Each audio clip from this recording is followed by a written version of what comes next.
Ok, donc je vais vous introduire. On est, comme je vous le disais, comme je vous l'ai dit en email, je vais juste me mettre comme ça, tac.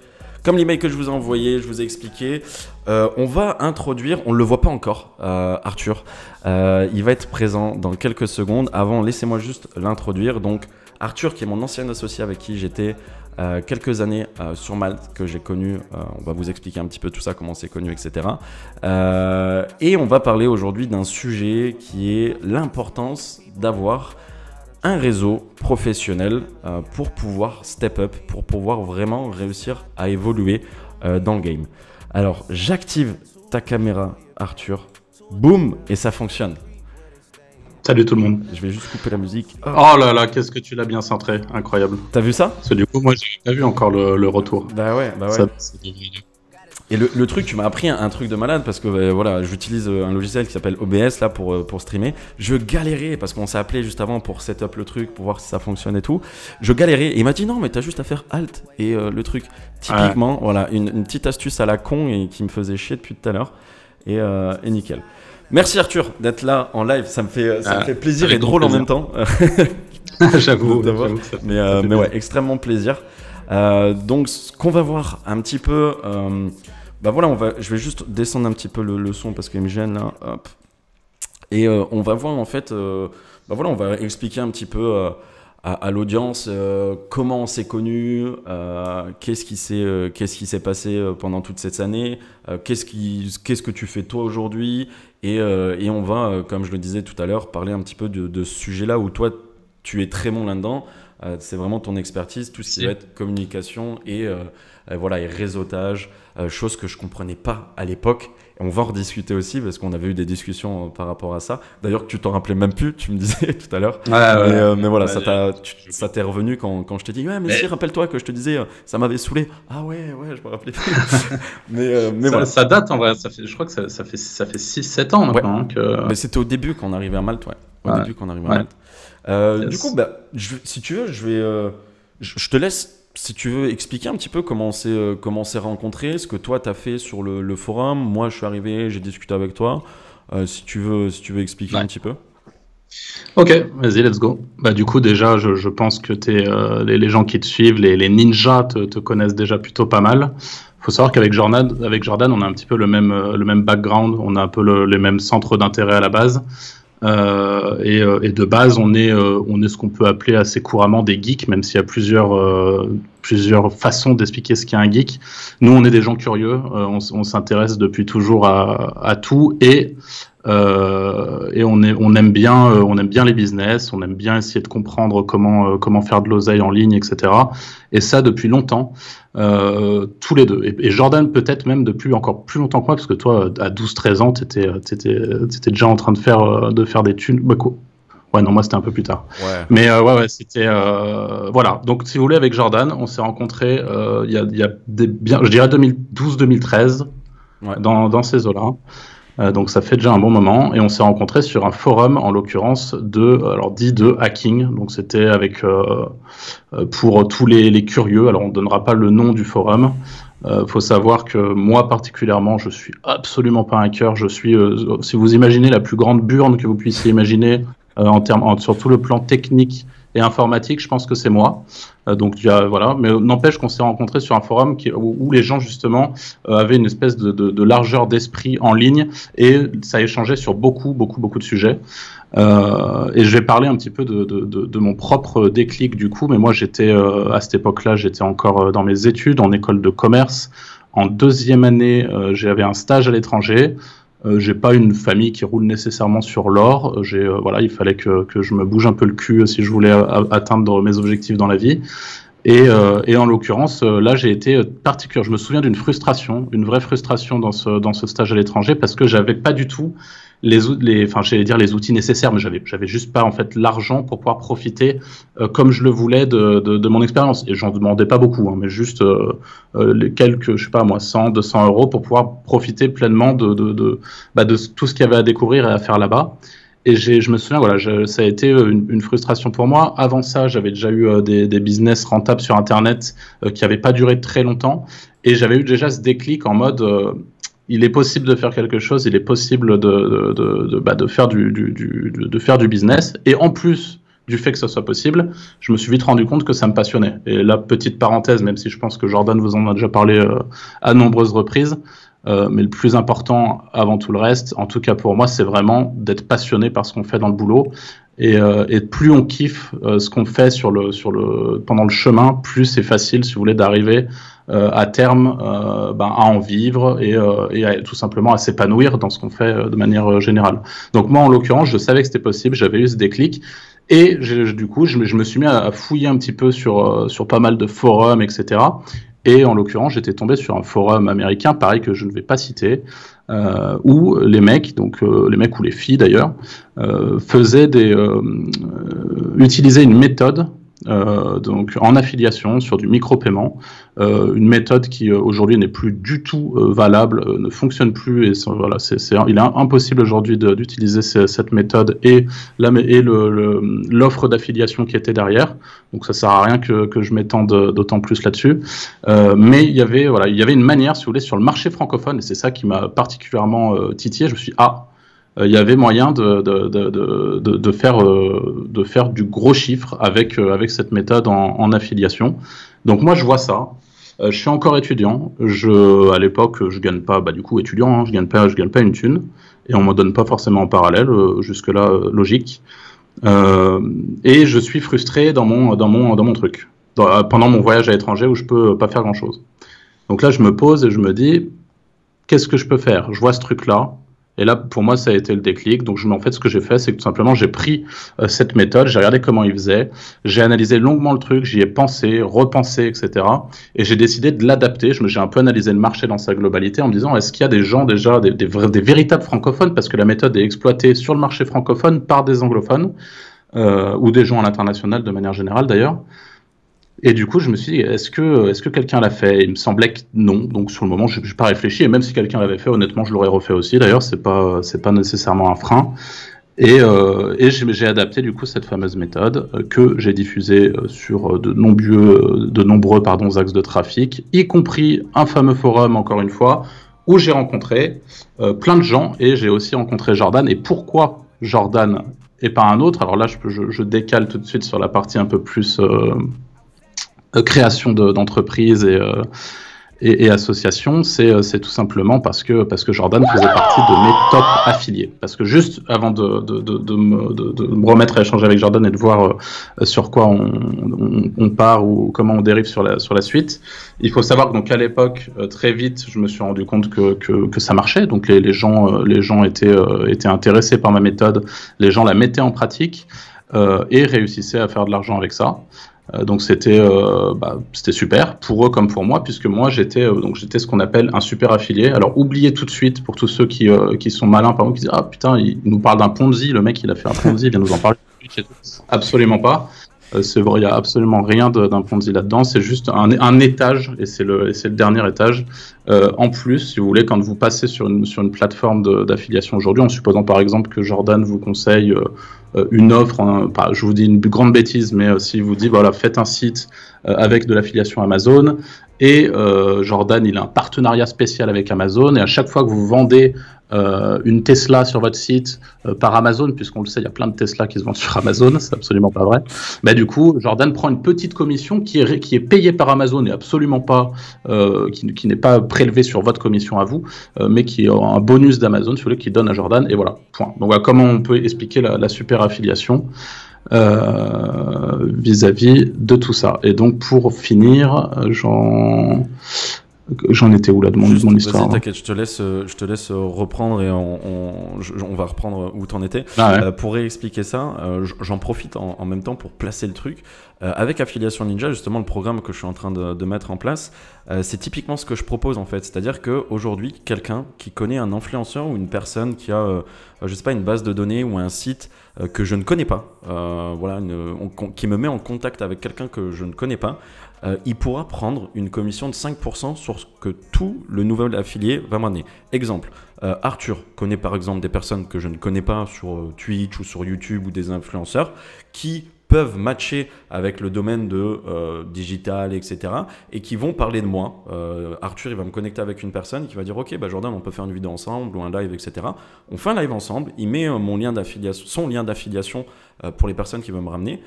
Arthur pourra, lui, il va rien faire. Il va, entre guillemets, enfin rien faire. Il va me connecter.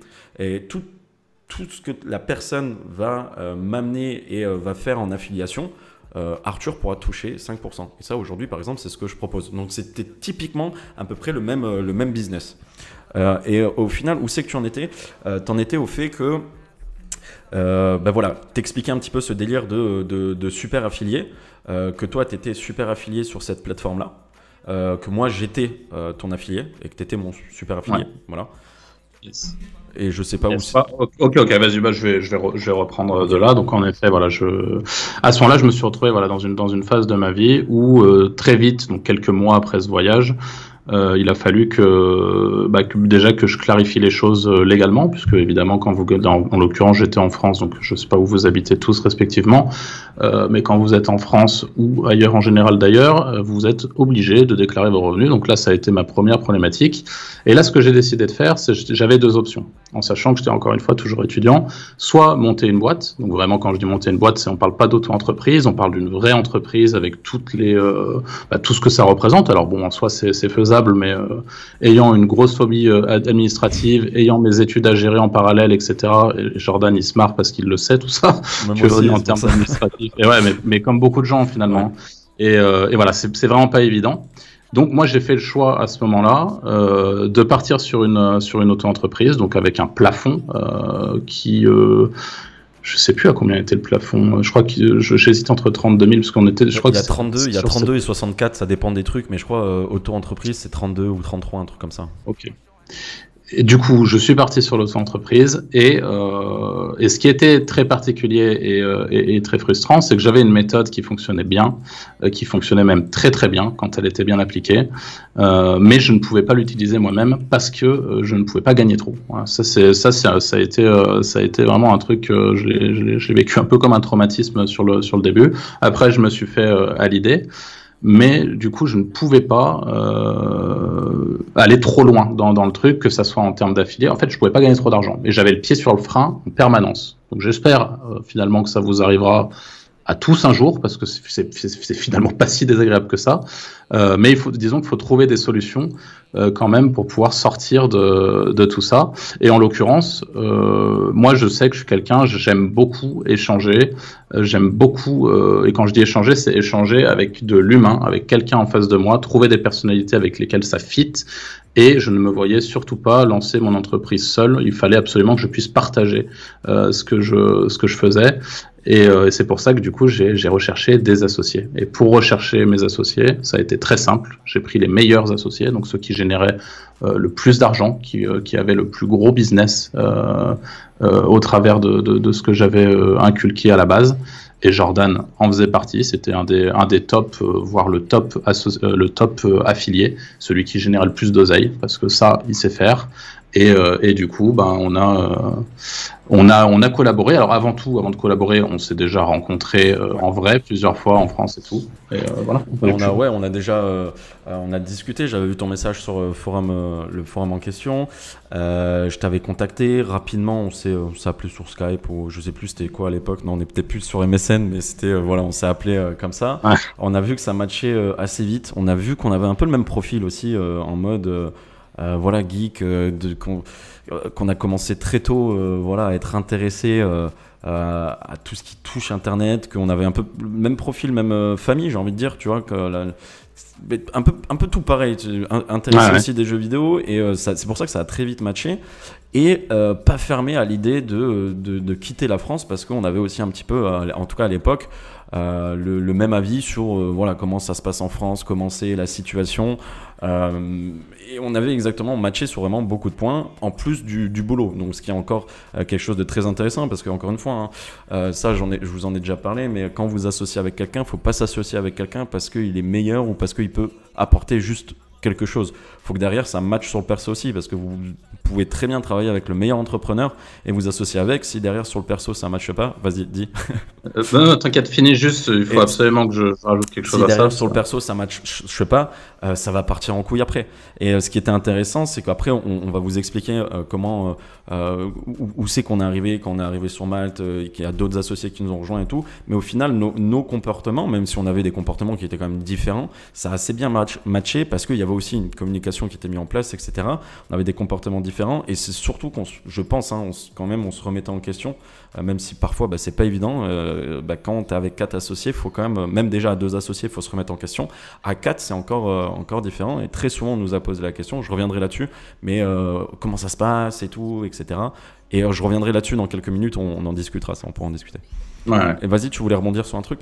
Ouais, du coup, il y en a là à trouver dans le chat, je vois, mais en effet, pour moi, il y a un truc, c'est primordial. Alors, je pense de souvenir qu'on a le même point de vue là-dessus, ouais. Mais vraiment, c'est même plus que primordial. Et j'espère que parmi vous, il y en a pas qui sont dans ce cas de figure, parce que peut-être vous êtes un peu bloqué et emprisonné là-dedans, ou alors peut-être que ça se passe bien pour le moment. Mais moi, si j'ai un conseil, on parlait de trouver ses associés et tout, s'il vous plaît, surtout, jamais vous ne vous associez avec des amis. Vraiment des gens que vous connaissez, avec qui vous êtes amis en premier lieu, dans un premier temps, et deuxièmement avec des membres de votre famille. Voilà, moi, c'est mon conseil. Alors peut-être vous avez des avis différents, peut-être que toi, Jordan, même t'as un avis différent là-dessus. Je suis assez d'accord avec toi parce que les personnes que je connais de familles qui bossent ensemble, c'est un gros bordel monstre. Déjà la famille de base.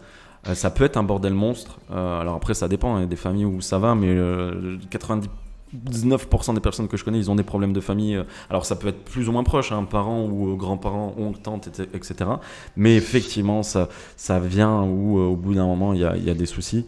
Que ça soit avec ta femme ou avec tes parents ou des trucs comme ça, il faut faire super gaffe. Alors après, il y a associé avec quelqu'un de sa famille et avoir un employé. Ça peut être aussi la merde d'avoir quelqu'un de sa famille en employé, mais moins, je pense, que d'être associé. Je pense.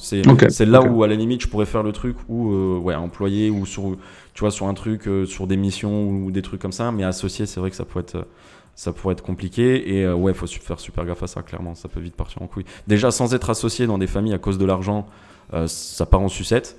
Sans être associé à un projet ou quelque chose comme ça, alors en étant associé, faut faire gaffe. Du coup, je sais pas comment on l'a fait.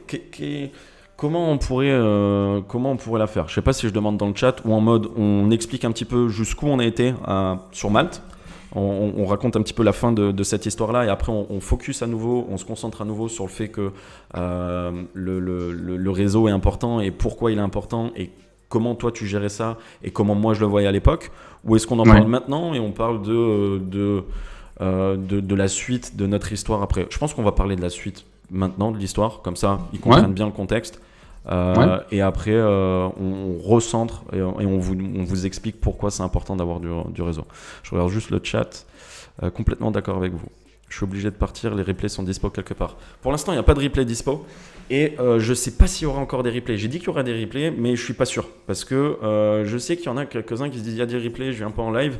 Donc je sais pas. Franchement, je sais pas si je mettrai encore des replays. Et si j'en mets, ils seront peut-être, je vais être honnête avec vous, ils seront peut-être payants, pas cher, mais un truc au moins où je sais pas. Rien de sûr. C'est juste que si je commence à dire qu'il y a des replays, tout ça, je préfère que les gens qui soient en live, ils soient en live tout simplement. Et ceux qui n'ont pas pu être là, voilà, on verra. Je vous tiendrai au jeu de toute façon par email, quoi que ce soit. Ok.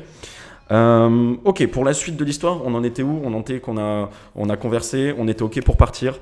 Je me rappelle qu'à l'époque, forcément, pour être très honnête avec vous, en tout cas moi je voulais partir dans un pays où les taxes n'étaient pas forcément les mêmes qu'en France, mais c'était pas le seul point. C'est-à-dire je me suis pas dit je veux partir de la France parce que je veux pas payer de taxes. C'était parce que déjà la France me saoulait un petit peu sur beaucoup de points. Moi je viens de Metz, donc Metz, la ville en soi, je me faisais un peu chier. Toi, je sais que tu as un peu la même idée sur ta ville de ce que tu me disais quand j'étais venu chez toi, que Valence à l'époque, tu me disais c'était cool, mais il y a pas, comme dans ma ville, il n'y avait pas grand chose à faire, quoi. En tout cas, on se fait très vite, je me faisais très vite chier comme un rat mort.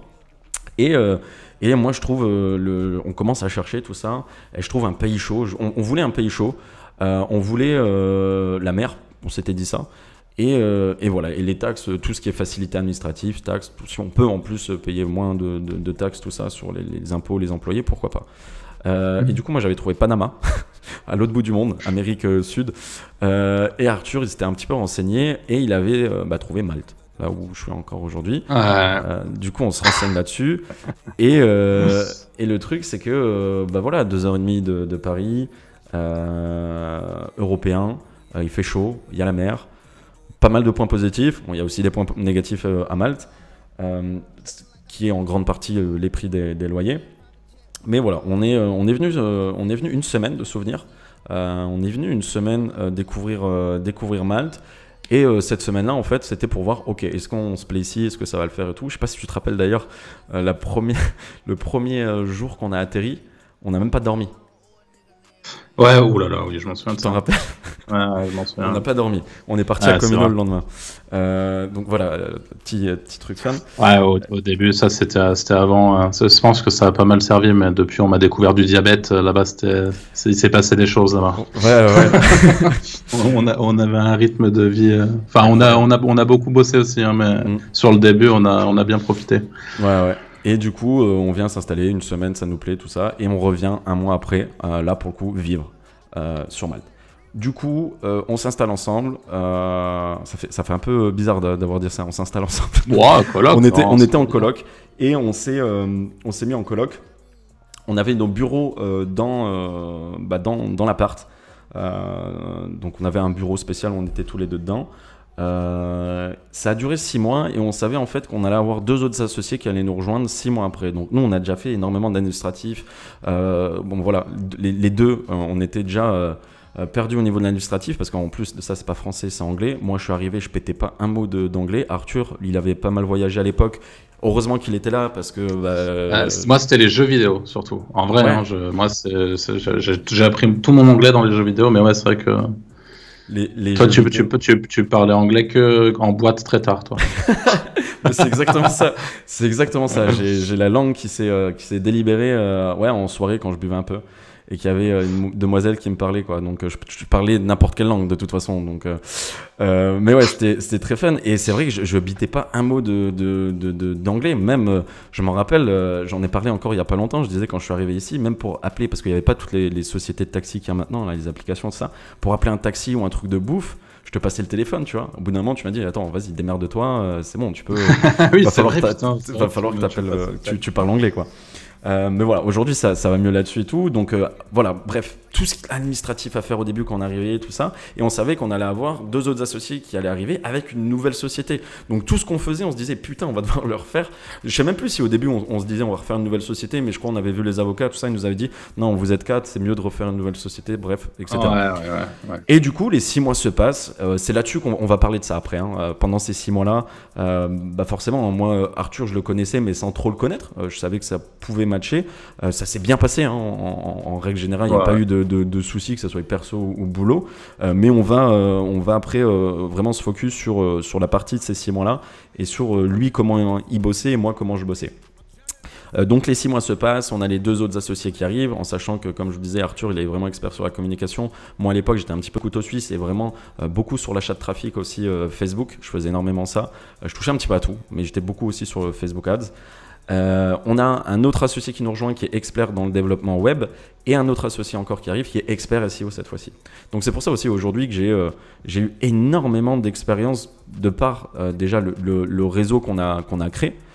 Mais aussi surtout avec les associés que j'ai eus. C'est-à-dire que si en plus de ça tu es curieux et que tu t'intéresses à ce qu'il fait Arthur, tu t'intéresses à ce qu'ils font les 2 autres associés, ils vont t'apporter des choses et toi tu peux leur apporter des choses. Donc rien que là, moi en tout cas, entre nous 4, j'ai appris énormément. Et en plus de ça, quand on sortait, Malte, il y a énormément d'entrepreneurs francophones et non francophones où tu apprends énormément. Et on n'a pas le même tabou qu'en France où on peut parler business, on peut parfois parler argent, etc. Et ça passait très bien. Je pense qu'en quelques années à Malte, ça équivaut à une dizaine d'années facile en France, de mon point de vue. Et du coup, ces associés arrivent. Et ce qui se passe, c'est que pour l'histoire, les 2 qui arrivent, ils ont une copine en France. Toi, à l'époque, tu n'avais pas de copine, Arthur, si je dis pas de bêtises. Non. Et voilà, les copines disent ok, tu pars à Malte, mais combien de temps tu vas rester? Parce que les copines, ils sont venus, ils n'ont pas forcément apprécié Malte, ok. Et voilà, il y avait un contrat moral que les mecs ils devaient dire à leur copine. Donc ça avait été 3 ans ou 4 ans. En tout cas, ça avait été 3 ans, ça avait poussé un peu 4 ans. Mais on sentait qu'au bout de 3 ans et demi, un truc comme ça, les copines ils commençaient à allez, tu rentres à la maison. Et on s'était dit, ok, on lance ça ensemble, les gars. 3 ans et demi, 3 ans, on rush des projets de malades, on construit, on fait du bordel dans le game, dans tout ce qui va être digital, etc. Et notre objectif, ça a été vraiment de créer une usine, que ce soit dans alors c'est ça qui est ouf aussi, que ce soit, on n'a pas fait que de l'affiliation, on a fait du print on demand, du POD, on a fait du dropshipping, on a fait de l'affiliation, on a fait vraiment, il y a même peut-être des trucs que je zappe, mais on a fait vraiment pas mal de trucs, et même d'autres projets qu'on avait encore, qu'on n'a même pas concrétisés, mais qu'on avait. Et du coup, au bout de ces 3 ans, et ben, la société est restée ouverte pour certains, et d'autres sont rentrés en France. Et c'est là qu'on pourra... on va faire la transition. Donc toi, au bout de 3 ans et demi, pareil, t'es rentré en France. Et du coup, t'as décidé de faire une chose qui est ta passion, en fait, depuis ce qu'on disait tout à l'heure, depuis que t'es jeune au final, comme moi. Ça a été au final de vivre et de travailler tous les jours avec ce que tu kiffes, ce qui est le jeu vidéo, quoi. En fait, t'as vachement bien résumé. Pour moi, mon objectif, c'est un luxe de se dire ça. C'est un véritable confort de vie. Mais surtout avec tout ce qu'on a vécu, justement, sur Malte et tout, je serais absolument incapable aujourd'hui de... Alors, je dis encore une fois, on va prendre tout ça avec des pincettes, parce qu'autant dans 5 ans, je suis dans une merde monstrueuse et il faut que j'aille bosser, j'irai bosser. Mais en tout cas, actuellement, même psychologiquement, je serais absolument incapable d'aller bosser pour quelqu'un, ça je le sais pertinemment, ça pourrait pas le faire, ou alors il faut que la personne me file des parts dans sa boîte, ou me rince comme jamais, mais jamais j'irai bosser pour quelqu'un, ça c'est une certitude. Ça c'est vraiment le premier truc. Et je serais incapable de bosser pour quelqu'un, et c'est grave le trou de mémoire. T'avais plusieurs blocages en plus. Impossible de bosser pour quelqu'un et faire quelque chose peut-être que t'aimes pas, je sais pas. Ouais, exactement, c'est ça. C'est juste me lever le matin et me dire là, je kiffe, quoi. Se lever le matin et tu sais, t'es content d'aller bosser, en fait. Ça, c'est vraiment. Et je sais qu'à Malte, il y en a eu très peu des matins où on a été 4 ans là-bas. Enfin, moi, j'ai été 4 ans là-bas puisque Jordan est pas parti, donc il y a été forcément plus. Mais pendant 4 ans là-bas, c'était incroyable, quoi. Genre, tu te lèves le matin, t'es trop content d'aller au taf, t'es trop content d'aller tester des nouveaux trucs, de retrouver des gens avec lesquels tu es dans le même état d'esprit, dans la même dynamique et tout. Et ça, c'est génial. Et en fait, alors pour le coup, je vais quand même me dissocier un petit peu de tout ce que tu as dit tout à l'heure, parce que moi, je ne partage pas tout ton point de vue sur tout ce que tu as dit vis-à-vis de Malte et compagnie. Pour moi, aujourd'hui, je suis rentré en France, du coup, il y a de ça maintenant 2 ans, un peu plus. Et je regrette absolument pas, et je suis presque sûr que je repartirai pas, peu importe les impôts, peu importe le tout. Moi, je suis très content d'être rentré en France, je suis très content de la qualité de vie que j'ai ici. On a une qualité de vie aussi à Malte, ou sans doute dans d'autres pays en tant qu'expat, pardon. Mais moi, en fait, ce qui m'a pesé sur le long terme, c'est que en effet, c'est génial de pouvoir rencontrer des entrepreneurs, des gens qui sont encore une fois dans le même état d'esprit que toi, qui ont envie d'évoluer dans ce sens-là. Mais moi, en fait, je pense sur la fin, j'avais vraiment besoin de décrocher. C'est-à-dire que même si c'est une passion pour moi, que j'ai encore aujourd'hui, j'adore ça, même si finalement, sur le web, tout va très très vite. Donc, les domaines d'expertise que j'avais il y a quelques années, très clairement, aujourd'hui, ils n'ont plus du tout la même valeur, parce que les choses avancent très vite, et que si vous ne restez pas connecté à la page de ce qui se fait, vous êtes juste paumé en 6 mois. Et encore, je suis gentil. Mais ouais, c'est... Ouais. Mais ouais, après, encore une fois, j'imagine que si tu te remets imaginons dans le bain, très rapidement, tu sais où tu vas devoir aller chercher les infos, etc. Donc, autant ça change très vite, mais c'est vrai que si pendant 1 an on n'est pas connecté, ou on n'est plus sur la thématique, si on se remet pendant 6 mois, si on sait où chercher déjà et que tu as déjà... Bien sûr, c'est clair que tu vas repartir dessus, quoi. Mais ouais, mais du coup, c'est cool. Et après, effectivement, ça, c'est l'avis de vivre en France ou non, etc. C'est très personnel. Ouais, que ça soit professionnel ou personnel, parce que c'est ça aussi. Mais typiquement, c'est deux façons de vivre différentes. Je sais que je me rappelle, toi, comment ça te faisait vriller des fois le service à la maltaise. Et moi aussi, même après 6 ans, j'ai du mal à m'en défaire. Mais ouais, c'est hyper intéressant. Et du coup, de toute façon, voilà, j'avais fini un petit peu l'histoire de ce qui s'est passé, ce que tu fais un petit peu aujourd'hui. Donc, on parlait de ça, que maintenant tu bosses sur Twitch, c'est ça?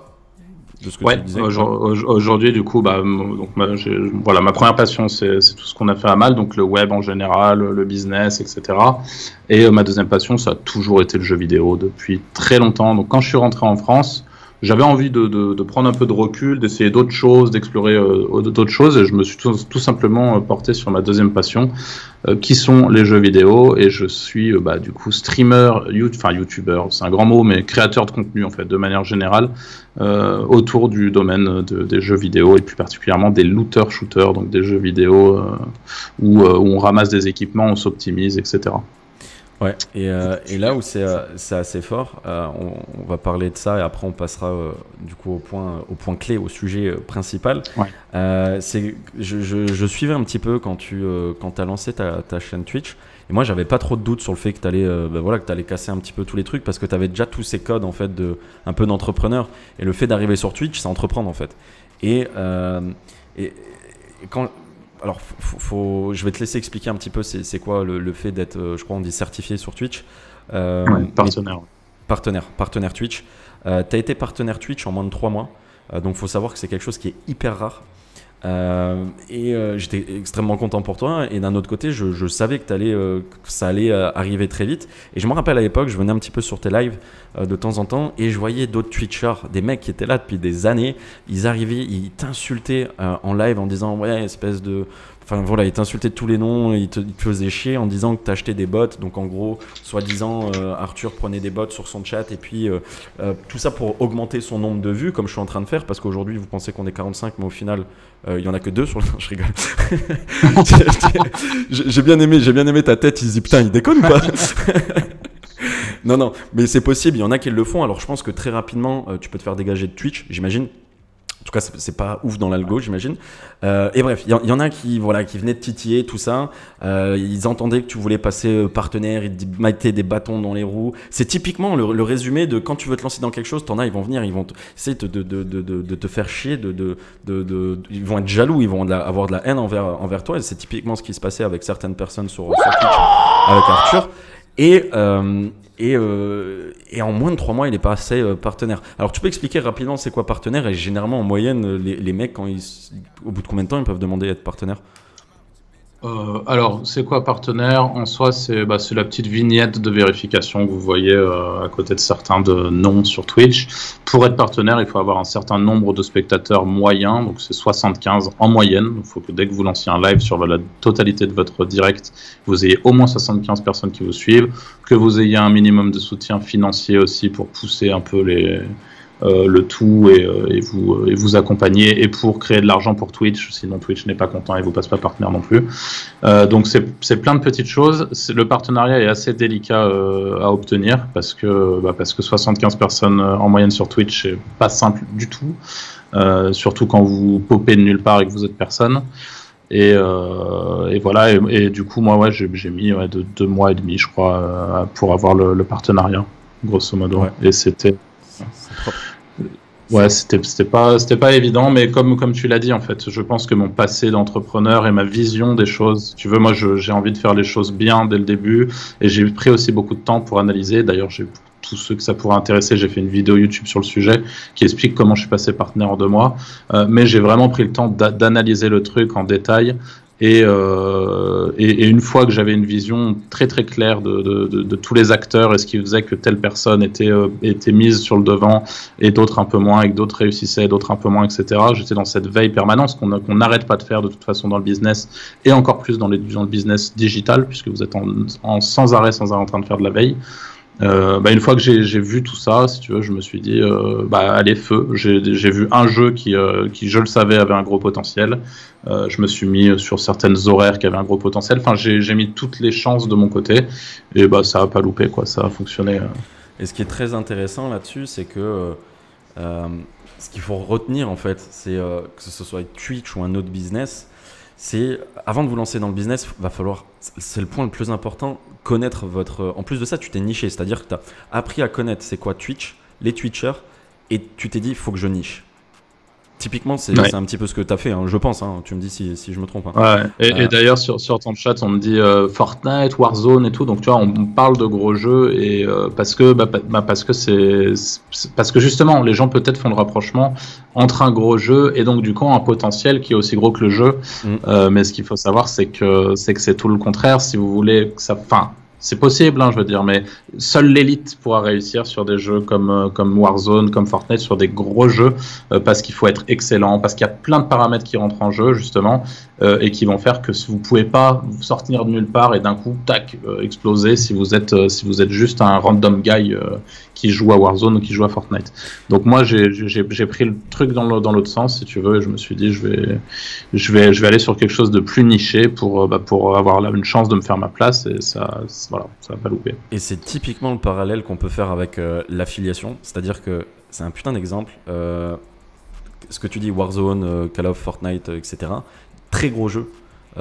Et tu streams là-dessus. Effectivement, ça va être très compliqué d'avoir des viewers parce que les tops, ils sont déjà. Tu peux pas forcément être vu.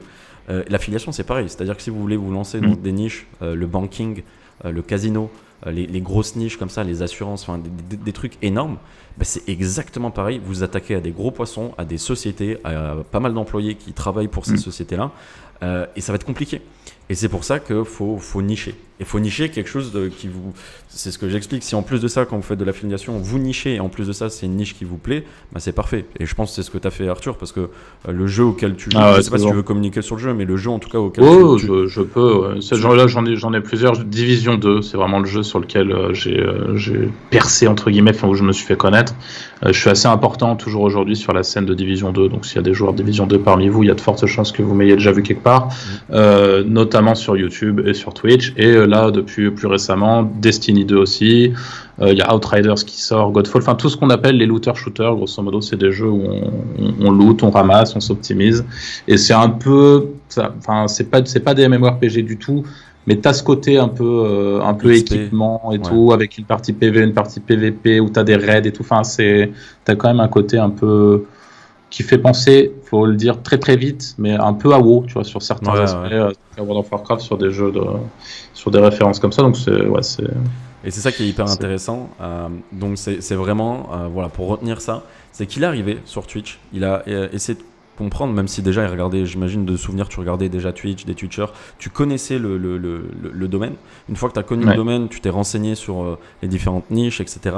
Une fois que tu t'es renseigné là-dessus, tu as commencé à te créer ton univers, c'est-à-dire pseudo que tu avais déjà, mais pseudo, quelques images, en tout cas logo, tout le branding. Tout le branding autour de ça. Et derrière, tu t'es imposé. J'étais étonné d'ailleurs, tu te mettais un putain de programme où tu commençais tôt le matin, je crois, ou toujours. Et voilà, il s'est fait un calendrier vraiment la semaine parce qu'il savait que ça fonctionnait. Il savait que s'il voulait, il voulait tenter de demander le partenaire de Twitch, fallait qu'il soit nickel chrome, qu'il fidélise une audience, etc. Donc, il a fait tout ça parce qu'au préalable, il a analysé comment ça fonctionnait. Et le petit truc pour dire pareil sur YouTube, c'est vrai que moi aujourd'hui, avec le nombre d'abonnés que j'ai sur YouTube et les deux dernières, alors pas les deux dernières, mais 2 vidéos que j'ai sorties, je savais que ça allait un petit peu buzz parce que je connais très bien les codes de YouTube, je regarde énormément YouTube, les YouTubeurs, je connais les niches, je sais comment ça fonctionne. Et voilà, j'ai surfé sur 2 vidéos où je savais que ça allait faire des vues. Alors, je m'attendais pas à autant. Il y en a une qui a fait plus de 33 000 vues. J'ai vu celle sur...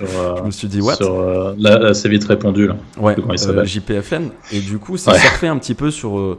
j'ai typiquement, en fait, surfé sur un mec qui surfait sur un truc. Et ça a très bien marché. Et je m'en doutais que ça allait bien marcher. Derrière, j'ai refait une autre vidéo où je devais répondre à un autre youtubeur. Le clash, ça marche aussi. Donc, j'ai parlé de ça.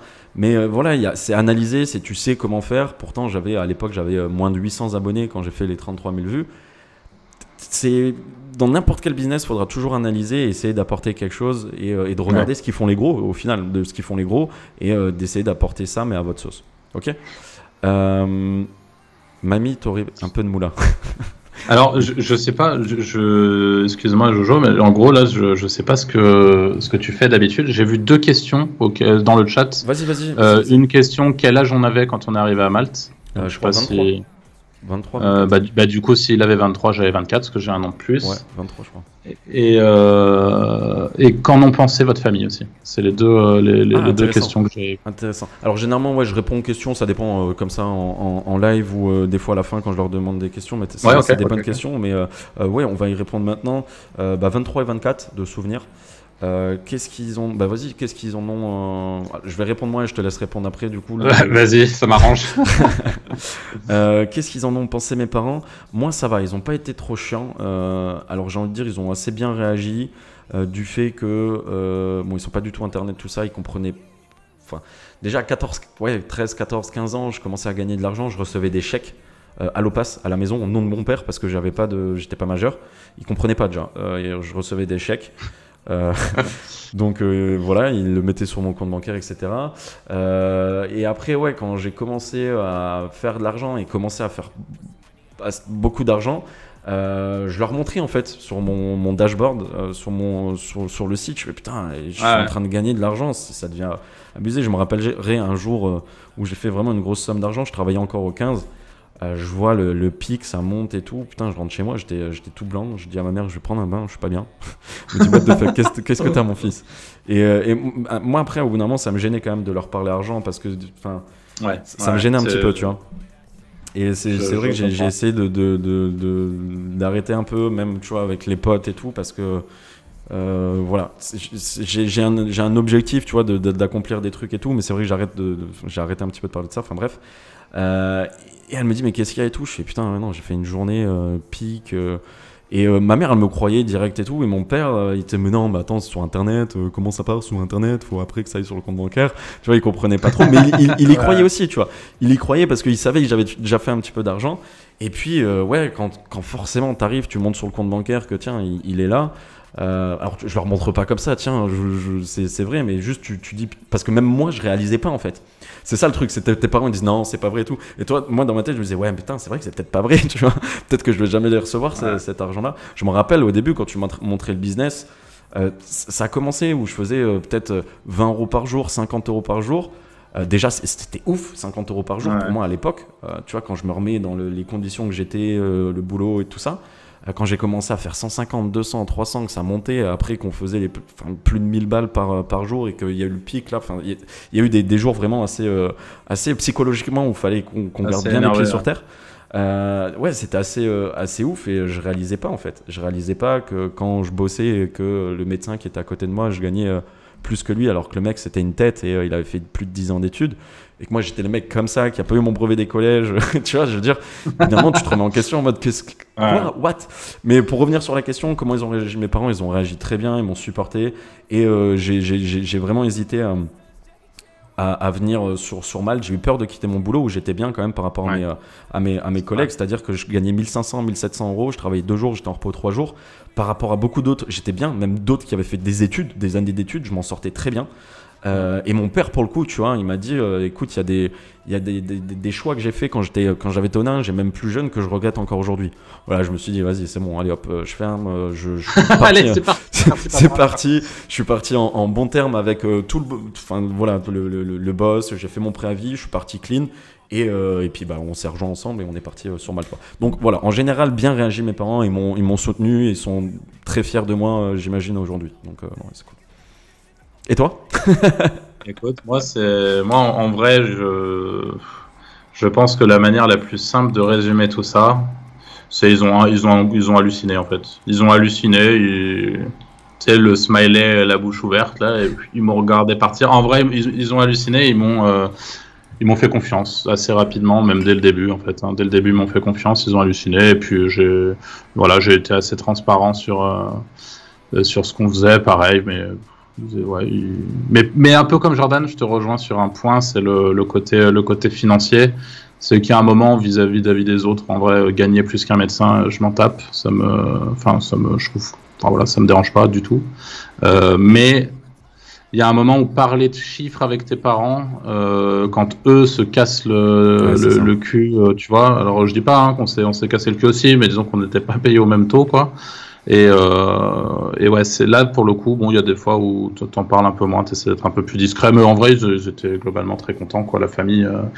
Après, il y a pas eu le côté. Moi, pour le coup, j'en ai jamais vraiment parlé en amont. Genre, même dans mes business précédents, j'avais eu un petit business justement sur un jeu où je vendais de la monnaie virtuelle et tout. Mes parents n'étaient pas au courant, je faisais de l'oseille, mes parents n'étaient pas au courant, et juste un jour, je suis arrivé, je leur ai dit voilà, ça c'est mon site, ça c'est mon truc, voilà, je fais comme ça, comment je m'organise avec mes clients, blabla. Pareil, ils ont fait what the fuck. Ok, enfin voilà, et on passe à la suite, et ça a toujours été un peu comme ça. Il n'y a pas eu tout ce truc en amont de bah moi là j'ai envie de faire ça. Donc je m'y mets maintenant et tous les charbonnes, c'est en général je charbonnais dans l'ombre et le jour où je sortais de l'ombre, c'est que j'avais des choses à montrer et c'était cool. Ouais, bah au final, ouais, c'est encore une fois, hein, c'est pour ça qu'on a matché, on avait un peu le même parcours là-dessus, quoi. J'ai pas dit je vais faire ça et ça va fonctionner. Et je me rappelle, alors je vais pas vous recommander de faire ça, mais je me rappelle quand j'ai découvert ce business là niché dans l'affiliation que tu m'as fait découvrir, que le premier mois ça a bien marché. Et je m'étais mis en découvert parce que je faisais de la publicité sur Facebook. Je me rappelle le premier mois que j'ai fait ça. Je me suis mis en découvert de 500 €. Pour faire de la pub. Mais parce que, alors que j'explique aux autres, hein, ce que je suis en train de vous dire, c'est pas de vous mettre à découvert pour lancer du business. Hein.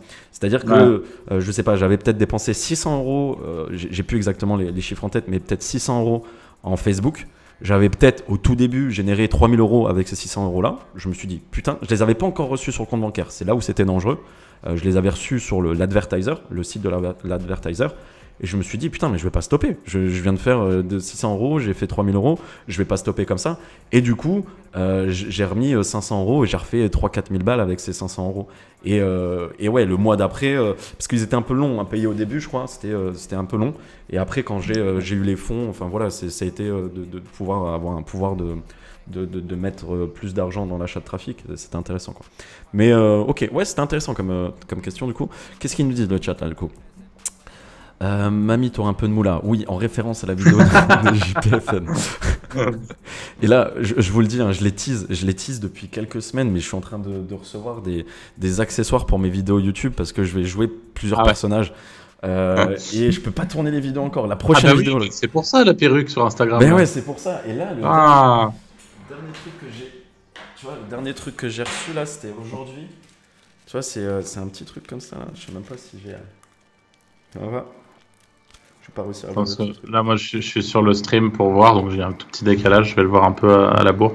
Ouais, tu vas le voir un peu à la bourre, mais je vais même pas réussir à l'ouvrir parce que j'ai pas de ciseaux. Bon, allez, je vais aller à la bourre. Hein. Je vais te dire, j'ai des accessoires. Je peux pas tout vous montrer, c'est parce que je vous tease un peu trop. Je vous montre juste ça. C'est n'importe quoi. J'ai des personnages. Tu vois, il y a une belle chaîne en or comme ça. Il va y avoir vraiment des gros beaux. Ah ouais, ça va être marrant, ça va être marrant. Il y a ça, ce qui va avec ça, qui est assez marrant, c'est cette petite Rolex qui n'est pas du tout une Rolex. Tu vas la voir en décalé, mais c'est une montre à 20 balles sur Amazon. Ok. Voilà, il y a énormément d'accessoires, ça va être vraiment marrant. Comme je vous disais, je suis en train de faire les scripts, on rigole bien sur les scripts. Après, est-ce que ça va être marrant? C'est un autre sujet, je sais pas. On verra ça. Mais du coup, c'est trop tard pour moi, on veut du storytelling. Ah, on en donne du storytelling. À quand une soirée sur la plage à discuter business encore? Jérôme Ibiza. Jérôme Ibiza, non, tu l'avais pas connu à Malte, Arthur.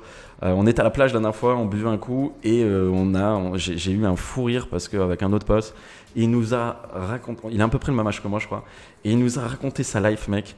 Mais il a fait genre 70 métiers. Il est passé partout, il a tout fait ce mec. Et je lui ai dit, écoute, un jour tu viendras en live et tu discuteras un peu de ça. 33 ans. 33 ans, ok, un peu plus vieux que moi. Ouais, tu deviens vieux, Jérôme. Hein. C'est chaud quand même. Pour ça que tu tiens plus trop l'alcool. Parle bien dans le micro, Jordan Braco. Ok, pardon. Bon les mecs, je vous aime bien, mais je dois y aller. Salut Olivier, j'ai vu que ça avait follow, je vais juste voir c'est qui. J'ai raté Watashi. Bienvenue à toi Watashi, merci pour le follow. Juan Kilas. Juan. Bienvenue à toi, merci pour le follow. Ok. Et il y a Kaiser Mickey, bienvenue aussi. Du coup, on va se reconcentrer un peu plus sur, voilà, sur la partie de l'importance d'avoir un réseau et comment ça s'est passé au début pendant cette période de 6 mois qu'on vous expliquait. Ce qui s'est passé, c'est que, comme je vous le disais, moi j'étais vachement, un peu plus pour le coup, alors pas vachement, mais un peu plus technique que Arthur. Au-dessus, par exemple, après quand il nous a rejoint, notre autre associé, au niveau technique, moi j'étais vraiment une grosse merde comparé à un développeur. Je m'estimais vraiment un peu couteau suisse, c'est-à-dire touche à tout, mais pas forcément expert dans le domaine. Arthur, lui, qui était expert dans la communication, c'est-à-dire que voilà, à l'époque, moi je touchais un peu les sites, je faisais de l'achat de trafic, et Arthur, il était là pour la communication, pour trouver des partenaires, pour discuter, pour essayer d'avoir le meilleur taux de commission. C'était tout ce truc-là, plus discuter avec les affiliés qui vous parlaient tout à l'heure, qui connaissaient, avec qui, vu que lui il était super affilié, il avait des affiliés. Moi j'étais un de ses affiliés et après devenu associé avec lui. Il était toujours en contact avec ces affiliés-là. Et certains de ces affiliés continuaient à faire de l'affiliation dans la niche où on était. Et aussi ils partaient certains dans d'autres business. Et du coup, Arthur communiquait beaucoup, gardait contact avec ces personnes-là, parce qu'il avait cette fibre où il savait très bien, en fait il était en veille, et c'est-à-dire, je vais pas dire que c'était des pions, mais c'était plus des personnes, un réseau où il checkait qui fait quoi. Ok les gars, vous faites quoi, vous partez sur quoi, ok très bien, nous on fait ça.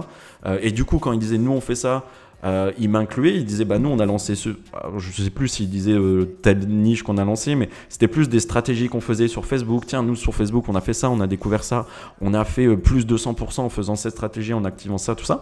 Et au bout d'un moment, en fait, moi ce qui s'est passé, c'est que je lui dis putain Arthur, tu partages des stratégies qu'on est en train de mettre en place à d'autres personnes, pourquoi? C'est relou. J'avais cette mentalité là à dire mec c'est relou quoi, tu partages ça à 10 personnes alors que voilà, on trouve ça ensemble. Des fois, c'est Arthur qui le trouvait et du coup, il me le partageait et on le gardait ensemble. Des fois, ça pouvait être moi. Je trouvais des stratégies que peu de personnes. Et c'est pour ça qu'on appelait ça des techniques ninja. Et c'est pour ça aujourd'hui que j'appelais ça affiliation ninja, parce que c'était pas m'a marqué de trouver des stratégies de ninja, c'est-à-dire c'est comme des failles 0D dans le hacking, c'est des techniques, des stratégies qui sont peu connues et quand on les utilise, on peut faire énormément d'argent avec.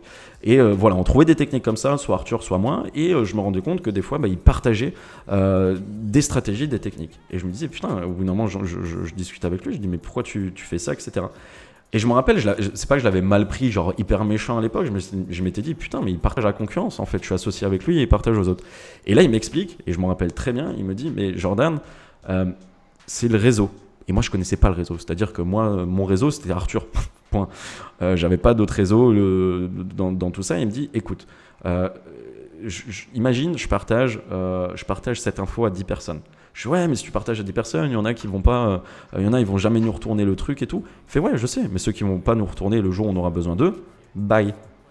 Et ceux à qui on a donné des choses, de eux-mêmes parfois ils vont revenir et nous donner des infos encore plus importantes, ou le jour j'ai un problème et je sais que cette personne est dans telle thématique, je pourrais aller lui demander, écoute, j'ai tel problème, ou est-ce que tu sais ce qu'on peut faire par rapport à ça, tout ça. La personne, sachant qu'on l'a aidée, théoriquement, si elle est intelligente et qu'elle sait comment fonctionne le réseau, elle nous aidera. Et elle nous aidera parfois bien plus que nous, on l'a aidée.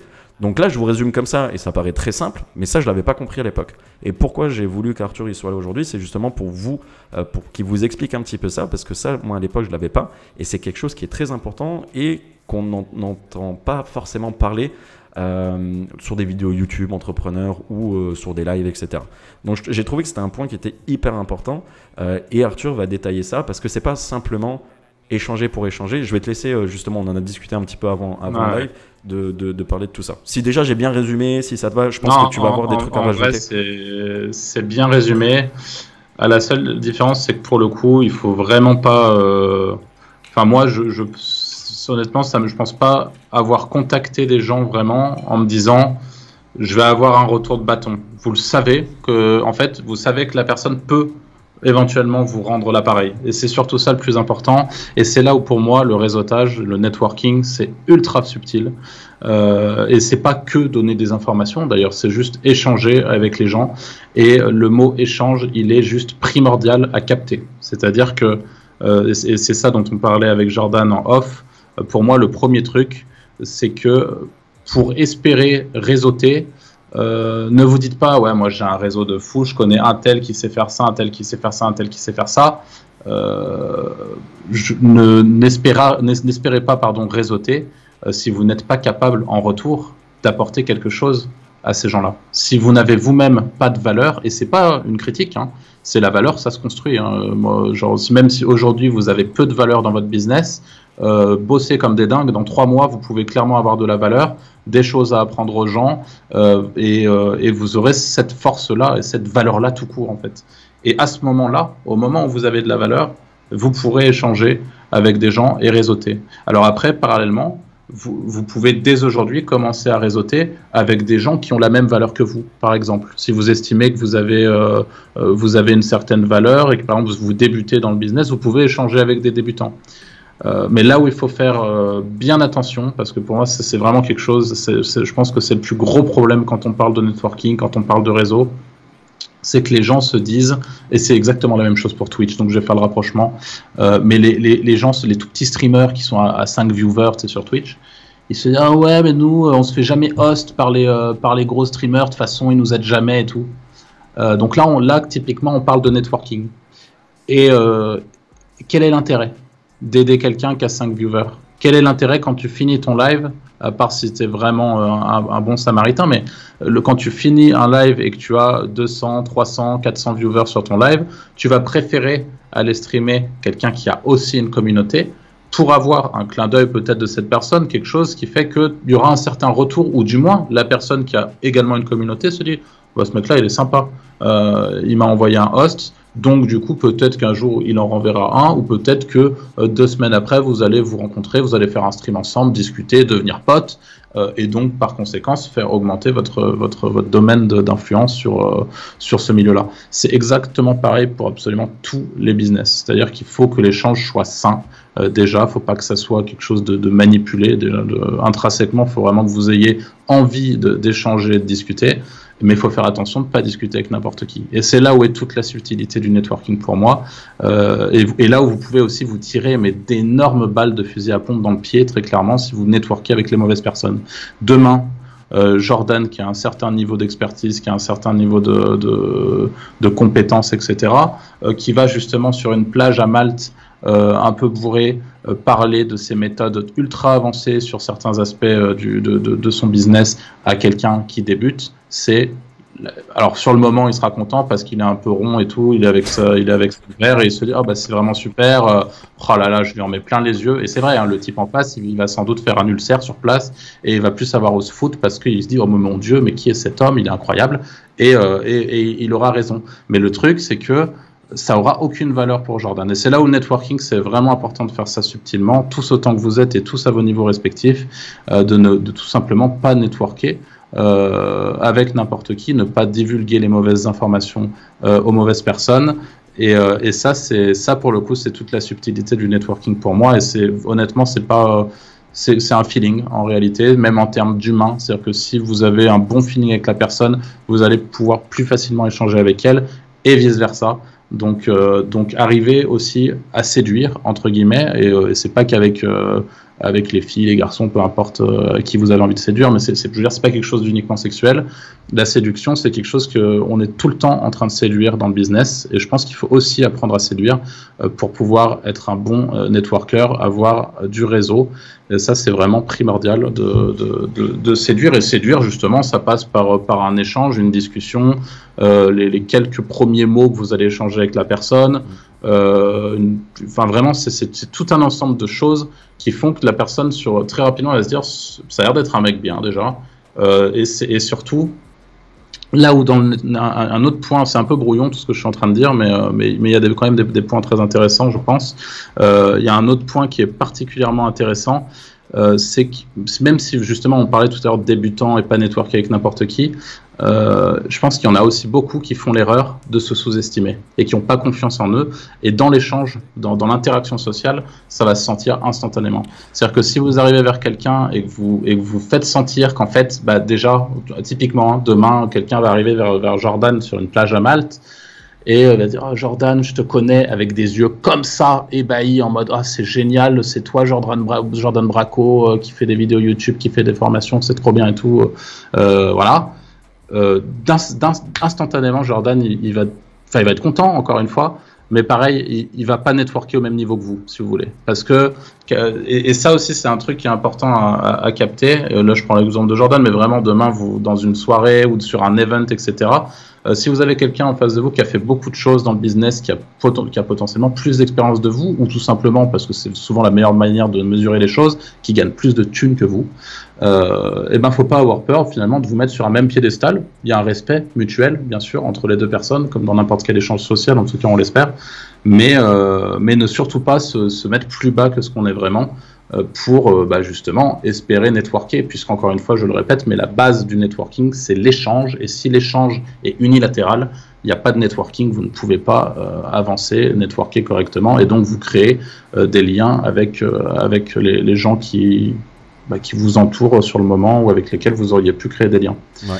Et vas-y, tu veux peut-être rebondir sur un truc. Parce que j'ai noté en même temps, parce que sinon je vais zapper. Et effectivement, il y a des niveaux en fait de réseautage. C'est un peu comme je veux pas dire un jeu vidéo, mais il y a des niveaux. C'est-à-dire que demain je vais réseauter avec Jeff Bezos, directeur d'Amazon. Je vais pas pouvoir. Et déjà, il aura peut-être à m'apporter. J'aurai rien à lui apporter, donc il va pas forcément être intéressé. Et après, je voulais juste rebondir sur un truc. C'est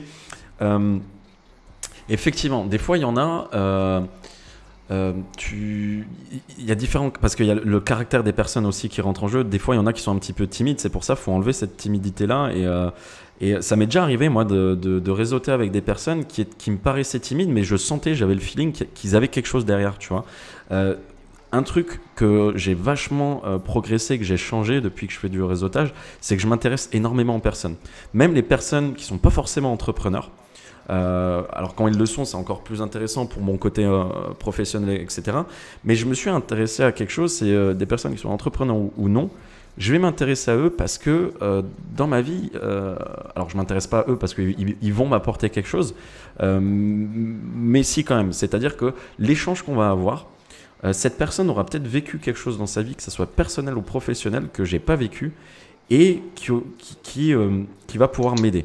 Alors je m'explique. Une personne, j'ai pas d'exemple. Je voulais donner un exemple, mais j'ai pas d'exemple. Mais ça m'est arrivé plusieurs fois où il y a des personnes qui peuvent être employées, mais à l'époque qui ont eu une société, qui ont eu des galères, qui ont eu des trucs comme ça, et que de par leur passé, quand tu vas creuser un petit peu qui ils sont, parce qu'ils ont ce syndrome, et comme tu dis, de se sous-estimer. Et j'ai remarqué qu'il y a, c'est un peu brouillon ce que je dis, mais j'ai remarqué qu'il y a énormément de personnes qui ont des potentiels qu'ils ne connaissent pas, mais pas forcément que professionnels. Ça peut être aussi vie personnelle, un peu coaching de vie, tu vois, un peu comme ça.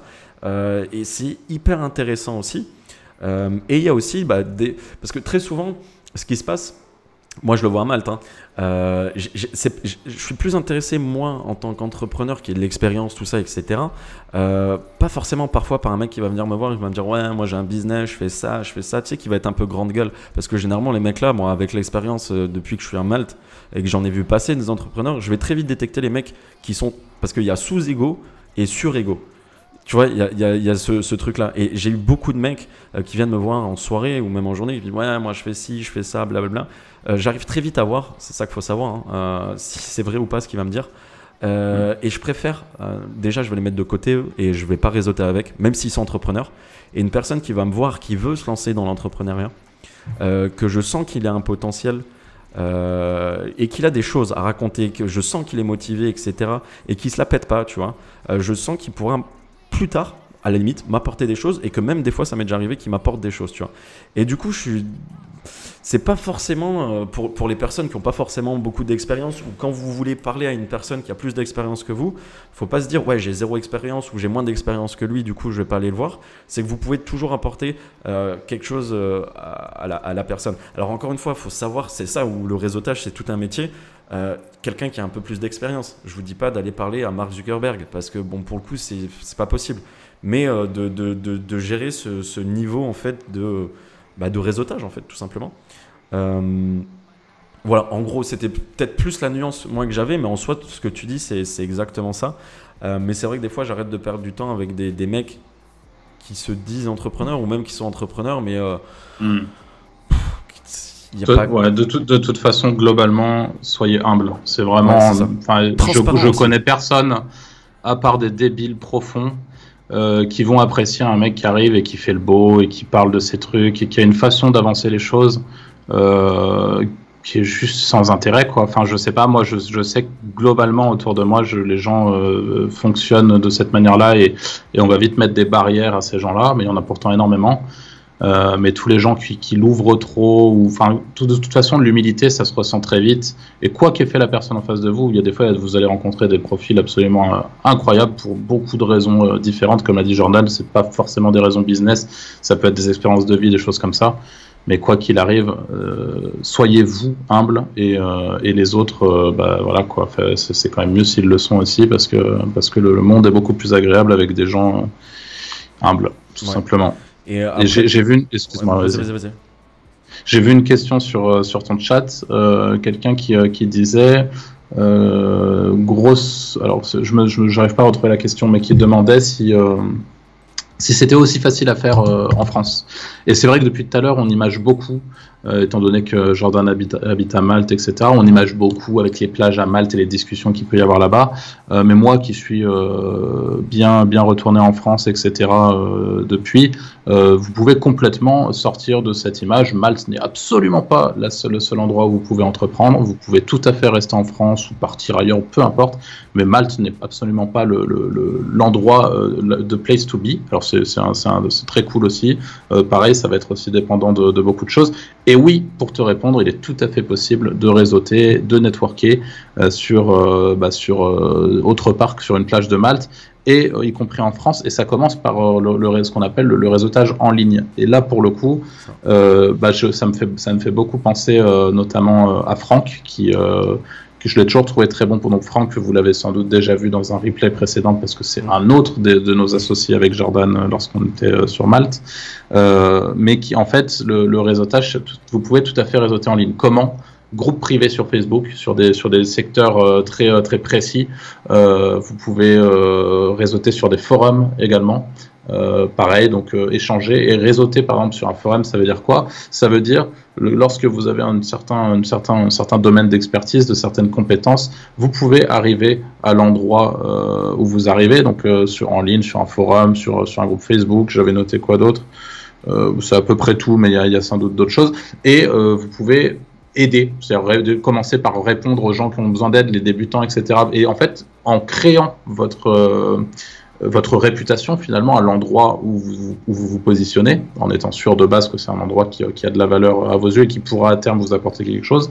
À force de créer votre réputation, à un moment vous allez être un peu incontournable à cet endroit-là, et vous pourrez commencer à échanger avec les gens qui tiennent cet endroit-là, ou avec les grands noms de cet endroit-là, que ce soit un forum et tout. Il y a des forums d'ailleurs qui fonctionnent de manière graduelle, c'est-à-dire qu'ils vont vous donner des accès de plus en plus importants en fonction de ce que vous avez partagé sur le forum. Et là on est clairement aussi dans le networking. Donc le networking, c'est pas forcément le regard dans les yeux, ça peut aussi être en ligne, et c'est aussi en ligne. Et je vous ai parlé de ça, mais voilà, ça peut aussi être, je suis en train d'y penser, sur des serveurs Discord, enfin peu importe, il y a plein d'endroits où vous pouvez vous retrouver et échanger et partager les informations, et vous créer une certaine réputation et progressivement monter dans ce qu'on disait avec Jordan tout à l'heure, c'est-à-dire les niveaux de networking, jusqu'à un niveau où, si vous voulez, vous avez la crédibilité pour recevoir des informations qui ont vraiment beaucoup de valeur et en donner aussi du coup. Exactement, et c'est exactement ça, c'est créer une réputation et se créer de la valeur à soi-même en fait. C'est-à-dire qu'au bout d'un moment, les gens ils vont vous voir un petit peu, ah putain ouais, lui il est bon là-dedans, va voilà. Et en fait il se passe un truc là-dessus, c'est qu'il faut savoir quelque chose, c'est que l'affiliation, le SEO, ça fait quelques années maintenant que j'en fais. Quand j'ai lancé Affiliation Ninja, il y a un peu plus d'1 an, j'ai pris encore plus d'expérience dans l'affiliation et dans le SEO, parce que je voulais absolument ne pas arriver à un point où il y a quelqu'un qui me pose une question et que je sache pas y répondre. Parce que j'ai aussi ce syndrome d'imposteur que j'ai dû enlever et voilà, passer au-dessus en me disant maintenant t'es qui pour former des gens et pour apprendre quelque chose à quelqu'un. Mais en plus de ça, je me suis encore plus déterminé et je me suis dit putain, il faut vraiment que je lâche pas, que je fasse de la veille vraiment très souvent, que je garde un réseau de contacts, que je continue à faire ça, mais encore en mieux, parce que je vais devoir former des personnes. Donc c'est comme, je sais pas, comme un prof qui serait qui est un prof d'histoire qui serait nul en histoire. Au bout d'un moment, tu vois, faut que le mec il sache de quoi il parle. Et c'est vrai que ça m'a mis une pression où je me dis putain, attends, je vais quand même devoir former des personnes, va falloir, tu vois, que voilà. Et au final, c'est ça, faut se créer de la valeur. Et tu as très bien résumé le truc, c'est qu'aujourd'hui, et de toute façon on s'est connus comme ça, on a réseauté comme ça au début, après on s'est rencontrés en physique, mais au début on a réseauté en ligne. En fait, la particularité que je dirais de Malte, c'est juste qu'il y a un peu plus d'entrepreneurs que dans certaines villes. Ça va être il va y avoir des discussions qui vont être physiques. Alors oui, c'est une autre manière de discuter. Les feelings, le contact peut être un peu plus fort qu'en ligne. Mais après, en ligne, il n'y a rien qui vous empêche de rencontrer la personne, de faire des meet-ups, des trucs comme ça. Et d'ailleurs, c'est ce qu'on a fait aussi. C'est-à-dire qu'on avait fait, je crois, avant, si je ne dis pas de bêtises, de s'installer à Malte, on avait fait des SEO camps, des trucs comme ça.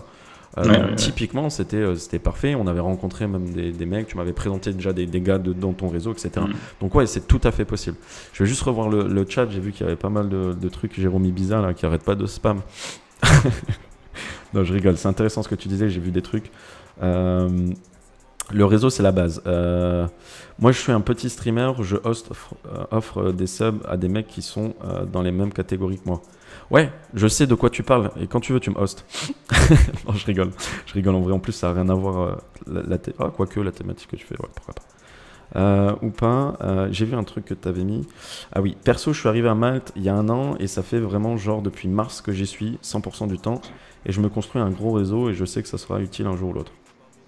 Putain, il est trop cool celui-là, je vais le louper. Ouais, non, mais Jérôme, ouais, c'est ça. C'est vrai que c'est intéressant.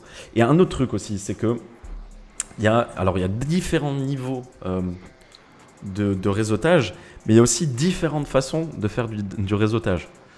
Et là, ça va être à court terme ou à long terme. C'est typiquement comme du business, comme un business. Hein. Le réseautage, c'est un business, mais c'est aussi comme un business. C'est-à-dire comment vous allez construire. Est-ce que vous voulez construire votre réseautage court terme ou long terme? Je ne vous cache pas que c'est comme l'affiliation, généralement, ou comme tout business de ce que je vous conseille, c'est toujours mieux long terme. Mais le réseautage, il faut savoir qu'il y en a qui vont venir réseauter pour vous gratter des informations. On appelle ça les requins. Il va y avoir un échange et généralement on sait les reconnaître ces personnes-là, et quand il y a 2 requins qui essaient de communiquer et réseauter ensemble, ça fait quoi? Ça veut dire qu'il y en a un, il va essayer de gratter des informations, l'autre il va essayer de gratter des informations. C'est un peu un jeu, très honnêtement, et il y a ce réseautage-là. Il faut faire attention, il faut savoir que ça existe.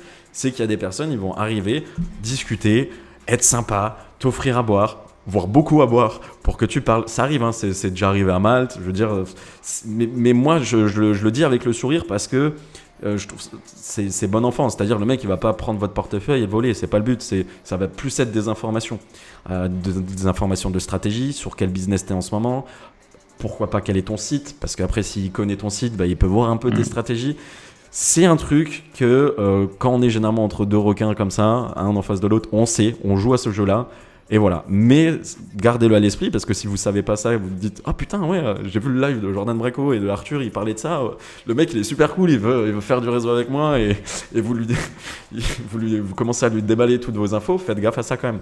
C'est partager, c'est-à-dire qu'il faut vous partager, mais il faut que la personne en face aussi elle vous partage des trucs qui soient concrets.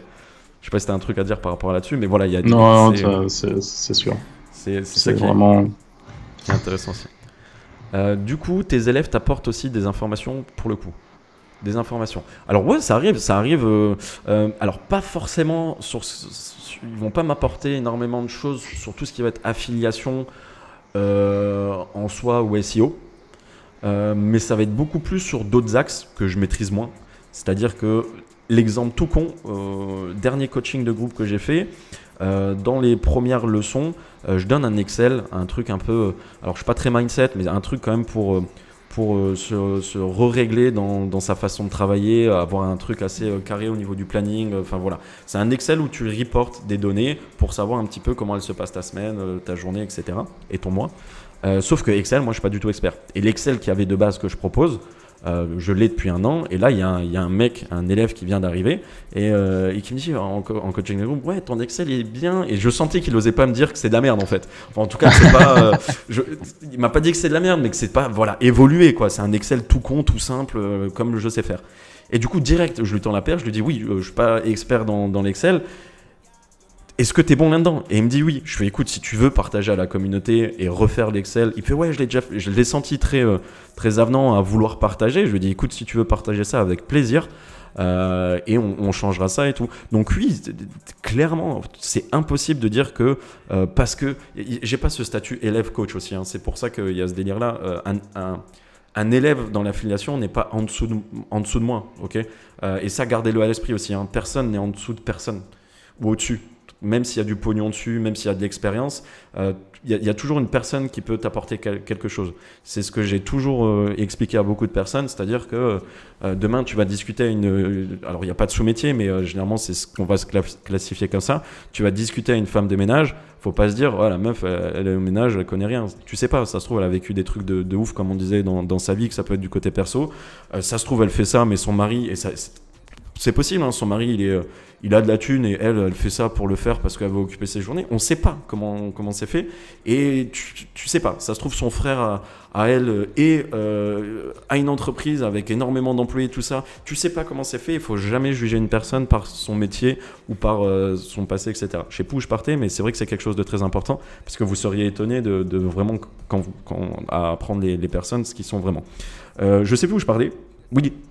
Du coup, c'était est-ce que tes élèves et tout, ils t'apprennent des trucs? Oui, bien sûr, ils m'apprennent des trucs, mais peut-être sur d'autres choses que l'affiliation SEO. Généralement, c'est sur d'autres thématiques. Enseignant en approfondi. Ok. Est-ce que on passe à quelques questions, si vous avez quelques questions pour Arthur ou pour moi-même, et puis après, je le lâcherai tranquille. Tu stream demain matin? Non. Non. Enfin, non, en vrai, non. Ok. Pas demain matin. Si vous avez quelques questions, dites petite dernière minute et puis on y go. Ou pas. N'hésitez pas, ouais. Alors, Gazgoul, je me permets, hein, je vois que les questions me diriger. Voilà, il y a deux questions. Voilà. Moi, je stream sur un jeu qui s'appelle Division 2. Donc, c'est un looter-shooter développé par Ubisoft et Massive. Et du coup, je suis dans la niche du looter-shooter. Donc, en exemple, vous avez Borderlands, Division 2, Destiny, qui est l'un des gros titres du genre. Et en sortie prochaine, Outriders, enfin, là, tout ce genre de jeu-là. Et si tu veux, hein, je sais pas si t'oses pas ou si tu veux pas, mais si tu veux donner tes infos YouTube, Twitch, tout ça, moi, il n'y a aucun souci. Hein. C'est toi qui vois, hein, si t'as envie. Je l'ai donné vite fait tout à l'heure, là, si vous voulez, si jamais c'est des trucs qui vous intéressent, hop, je vous mets un petit message dans le chat maintenant, et mon YouTube, c'est exactement le même nom. Nickel. Et d'ailleurs, c'est ce que je disais à Jordan. Si vous avez d'autres questions, n'hésitez surtout pas, hein, encore une fois, que ça soit pour moi ou pour Jordan. Mais ce que je disais à Jordan, c'est que là, ce soir, c'est un petit comité. Enfin, dans le sens où j'aurais pu... Je pense que typiquement, ma communauté à moi, les gens qui me suivent, sur Twitch, il y a un peu plus de 8000 personnes qui me suivent. Et sur YouTube, on se rapproche doucement des 15 000. Là. Je pense que ça aurait pu intéresser une partie. Mais j'ai pas tenu à host Jordan ce soir ou quoi, parce que je pense que parallèlement il y en a une partie qui s'en fout mais complètement aussi, et ce que je comprends, hein, c'est quand vous suivez quelqu'un pour des jeux vidéo, vous n'avez pas forcément envie de l'entendre parler de business et de mindset et de networking, mais bon, c'est pas la bonne cible, c'est exactement ça. C'est exactement ça, ouais. Mais voilà, comme je te disais, moi, typiquement, l'objectif du live avec toi, c'était pas de me faire host. Oui, bien sûr. Il y a une question qui est intéressante de Jérôme Ibiza. C'est par pur plaisir ou il y a de la fille? Non, c'est par pur plaisir. Alors évidemment, l'objectif c'est de réussir à en vivre un moment, mais je vais être complètement transparent avec vous. De toute façon, moi, l'argent n'a jamais été tabou pour moi, donc ça tombe bien. Là, ça fait 1 an et demi que je suis à plein temps là-dessus, YouTube et Twitch. Avant de vous annoncer les chiffres concrets, il se trouve que déjà j'ai jamais été aussi mal payé de ma vie, mais je kiffe complet et j'ai eu l'occasion de mettre de côté via mes expériences du coup professionnelles précédentes et de pouvoir avoir le luxe de voir un petit peu large. Donc je continue de kiffer pour le moment complet. Je verrai si là dans les 6 prochains mois si je reste sur mon activité de créateur de contenu à plein temps, parce que du coup mon mois en moyenne en brut, c'est entre 700 et 800 euros dans ces eaux-là. C'est la moyenne de mes mois. Donc c'est très, très, très, très léger. Et juste, voilà. Moi, ce qui m'intéresse, c'est est-ce que tu peux leur expliquer rapidement, en une phrase, comment tu monétises sur du jeu vidéo? Parce que, effectivement, avec ce qu'on a fait, ce qu'on fait dans les business, etc., c'est vrai que ça paraît peu, mais pour certains, vivre enfin faire du jeu vidéo ou du Twitch pour 800 euros, il y en a, je pense, qui seraient extrêmement contents. Mais est-ce que tu peux juste expliquer comment ça vient d'où cet argent? C'est quoi cette monétisation en fait? Alors, la monétisation sur Twitch, YouTube, alors déjà elle est différente. Moi j'ai décidé de ne pas mettre tous mes œufs dans le même panier. Pour moi ça a toujours été quelque chose d'important. Donc du coup j'ai une partie de mon travail, même le gros de mon travail se fait sur YouTube, où j'essaie de sortir des vidéos régulièrement, etc. Et là c'est de la monétisation via la publicité pour le moment. Et à terme, je l'espère, au travers des placements de produits et des sponsors, qui représentent une grosse partie de votre rémunération mensuelle sur ces axes de trafic-là. Et en parallèle sur Twitch, c'est au soutien direct, donc les donations directes, des gens qui vous soutiennent, qui vous donnent, et les abonnements, en sachant que Twitch ne cesse de créer des outils qui permettent de faire en sorte que les gens s'abonnent, offrent des abonnements, etc. Donc le Twitch est très complet par rapport à ça. Et du coup, nous, on prend une petite commission de l'abonnement, on prend les donations, on prend presque la totalité. Et c'est plutôt l'inverse, c'est Twitch qui prend une petite commission de partout. Mais voilà, grosso modo, les sponsors, la publicité aussi au travers de quand vous lancez un stream sur Twitch, vous avez une pub qui passe, hop, ça vous rémunère aussi. Et voilà. Okay. Et combien j'ai de viewers en live en moyenne, ça dépend de l'audience des jeux et de l'intérêt des jeux. C'est-à-dire que ça aussi, c'est quelque chose que peut-être vous pouvez le transposer à vos business respectifs.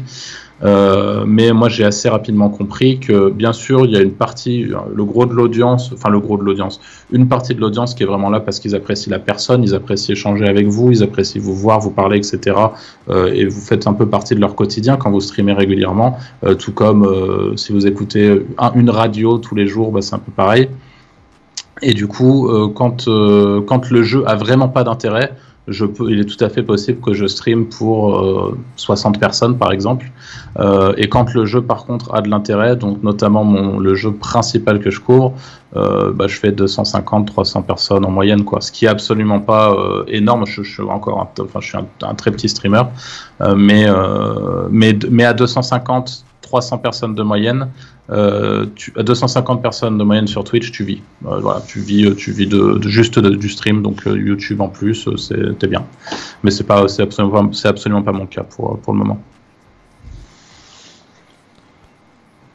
Ok, mais nickel. Ça reste quand même, c'est vrai que ça peut, enfin de ton côté, ça peut faire léger, mais ça reste quand même, moi je trouve que c'est quand même assez, entre guillemets, motivant dans le fait que c'est assez positif. J'imagine que tu arrives à avoir des courbes de croissance ou des trucs comme ça sur le Twitch. Non. De ce côté-là, c'est très frustrant parce qu'encore une fois, c'est pas dépendant de moi et de mon travail. C'est-à-dire qu'aujourd'hui, j'ai beau faire les vidéos les mieux montées de tout YouTube, les meilleurs trucs et tout. En fait, si le jeu dont je parle ne fait pas d'audience, et parce qu'au moment précis où j'en parle, il est éclaté au sol, il est juste éclaté au sol et je ne ferai pas d'audience, quoi que je fasse. Donc en fait, je suis ultra dépendant des jeux que je cours, et comme on en a parlé tout à l'heure, j'ai décidé de me placer sur des marchés de niche, sur des jeux très nichés. Donc par conséquent, c'est soit la niche est en forme et tout va bien pour moi, soit elle n'est pas en forme et ça va pas très bien en termes d'audience et en termes de tout. Mais donc non, en vrai, ce côté-là est assez frustrant. Mais encore une fois, j'ai le luxe de pas trop avoir à me poser de questions de ce côté-là. J'ai aussi, d'ailleurs, c'est peut-être une manière assez intéressante d'amener les choses, c'est que pour le coup, moi, Malte, pour moi, ça a été aussi un déclic sur le fait que ça m'a permis de gagner de l'argent, de faire du business. Et j'ai eu une période vraiment très très focus sur les résultats, l'argent, etc. Et en fait, avec le recul aujourd'hui, je sais maintenant que c'est absolument pas un objectif fondamental pour moi dans ma vie. Et encore une fois, c'est très dépendant de chacun d'entre vous et de ce que vous pensez de votre relation avec tout ça, etc. Mais moi, j'ai eu l'occasion de m'en rendre compte. Je sais que par exemple, moi, avec 1500, 1800 euros net mensuels, je vis très bien, il n'y a pas de souci, j'ai pas besoin nécessairement de plus que ça. Voilà, l'argent n'est pas un objectif fondamental pour moi. Par contre, si je vois que ça continue encore trop longtemps comme ça, je pense que je relancerai un biz ou voilà. Ouais, je suis d'accord avec toi et je suis en train de sortir justement une vidéo là, que je dois vraiment sortir, je prends du temps à la sortir. C'est le tabou de l'argent en France et j'en parle, c'est à un moment donné où j'explique l'argent n'est pas un objectif. Voyager, vivre de ce qu'on aime, choisir ses horaires, etc. Ça, c'est des objectifs. Et c'est vrai que si votre objectif c'est de gagner de l'argent, c'est pas bon, c'est pas un bon objectif. Toi, voilà, ton objectif, typiquement, ça serait vivre du jeu vidéo, premièrement, avec le calendrier que tu veux, sur les jeux que tu veux, et typiquement, après, l'argent vient après, avec une idée d'argent que tu sais qui te permettrait de vivre bien, en tout cas.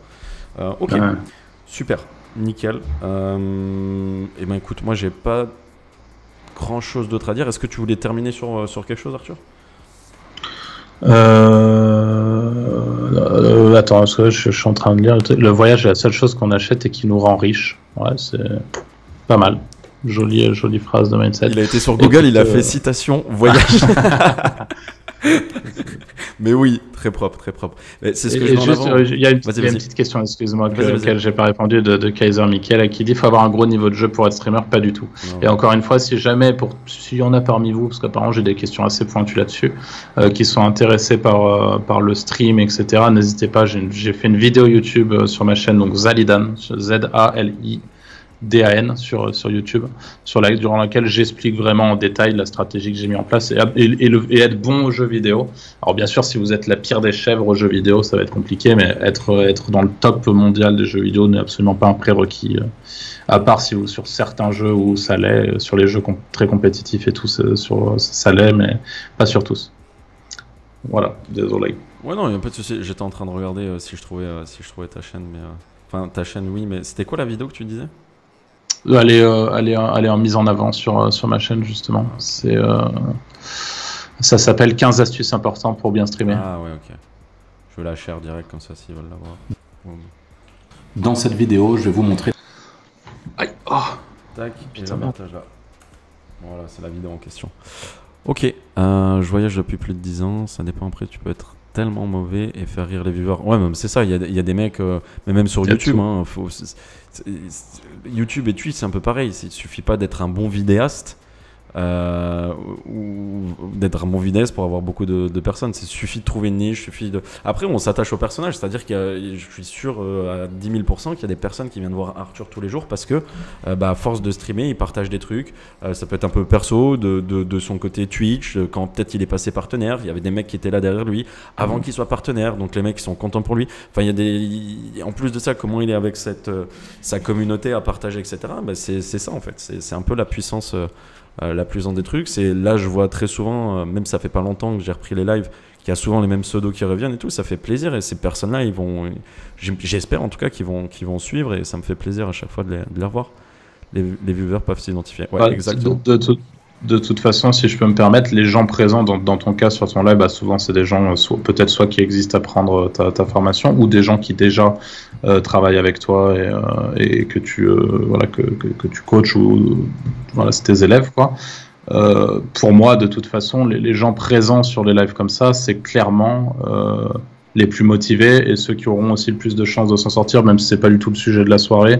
Le fait de vous impliquer un maximum quand vous fixez des objectifs, soyez à 100% là-dessus et donnez tout pour essayer de tout capter, d'emmagasiner un maximum d'informations. Et rien que le fait d'être là ce soir, c'est que vous êtes clairement sur la bonne voie si votre objectif est d'avancer sur l'affiliation. C'est une certitude. Magnifique. Bon, on va finir là-dessus, moi ça me va. Hein. Bon, écoute, Arthur, ça m'a fait extrêmement plaisir. Et moi aussi, c'était cool. Avec toi, pourquoi pas, franchement, dans quelques semaines, reprendre un sujet, parce qu'on pourrait parler d'énormément de choses, parce qu'on a quand même bossé des années ensemble. Ouais. Et j'en suis sûr qu'il y aurait d'autres sujets qui pourraient être intéressants, que ça peut être, après on peut peut-être plus focus ton Twitch, etc. Enfin, on pourra discuter, j'en suis sûr qu'il y a plein de sujets qui pourraient être intéressants. Du coup, je vous dis bonne soirée. Merci encore à toi, Arthur, d'être passé. Salut. Merci aux viewers. Merci à vous d'avoir été présents. On se dit semaine prochaine sur Twitch, 20h, jeudi. Et voilà, j'essaie de vous sortir la vidéo YouTube très rapidement. Ciao, ciao. À plus. Ciao.